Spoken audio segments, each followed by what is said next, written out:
நெல் சாகுபடியில் ஆரம்ப கட்டத்தில் 2 முக்கிய புழுக்களின் தாக்குதல் இருக்கும். தண்டு துளைப்பான், இலை சுருட்டு புழு. இந்த புழுக்களை சரியான நேரத்தில் கட்டுப்படுத்தப்படாவிட்டால் அவை நெல் பயிருக்கு கடுமையான சேதத்தை ஏற்படுத்தும். நடவு செய்த சுமார் 10-15 நாட்களுக்கு பிறகு தண்டு துளைப்பானின் முட்டைகள் நெல் இலைகளில் தோன்ற தொடங்குகின்றன. இந்த முட்டைகளிலிருந்து வெளிவரும் லார்வாக்கள் 3-4 நாட்களில் இலைகளை உண்ண ஆரம்பிக்கும்.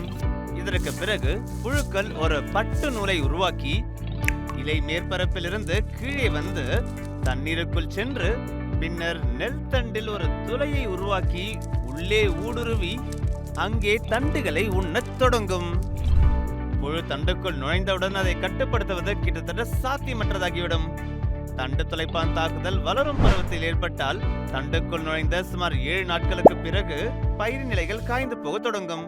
இந்த நிலையை நடுக்குறத்து காய்தல் என்று அழைக்கப்படுகிறது. மேலும் இனப்பெருக்க காலத்தின் போது தண்டு துளைப்பான் தாக்குதல் ஏற்பட்டால் கதிர்கள் வெண்மையாக மாறத் தொடங்கும். இது வெள்ளை கதிர் என்று அழைக்கப்படுகிறது. இந்த அறிகுறிகள் காரணமாக மகசூல் கணிசமாக குறைகிறது.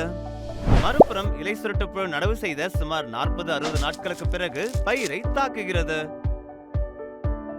இது நெல் இலைகளை மடித்து உள்ளே இருந்து பச்சை நிற பகுதியை உண்கிறது. இதன் விளைவாக இலைகள் வெளிப்படையாகவும் வெண்மையாகவும் தோன்றி மகசூல் குறைவதற்கு வழிவகுக்கிறது. எனவே இந்த புழுக்களை கட்டுப்படுத்த சரியான நேரம் மற்றும் சரியான தீர்வுதான் என்ன? கோட்ரேஜ் அக்ரோவெட் வழங்கும் டக்காய், பவர்ட் பை சைக்ளோபிரின் டெக்னாலஜி. முதல் டக்காய் பயன்பாடு நடவு செய்த 15 முதல் 30 நாட்களுக்குள் தெளிக்கப்பட வேண்டும். வயலில் தண்டு துளைப்பானின் தாக்கம் தொடங்கி புழுக்கள் இலைகளில் தென்படும் தருணத்தில் இதனை பயன்படுத்த வேண்டும்.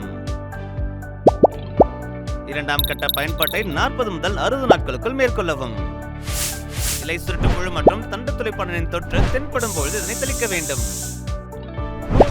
டக்காய் பல்வேறு பயிர்களில் உள்ள பல்வேறு வகையான புழுக்களுக்கு எதிராக திறம்பட வேலை செய்கிறது.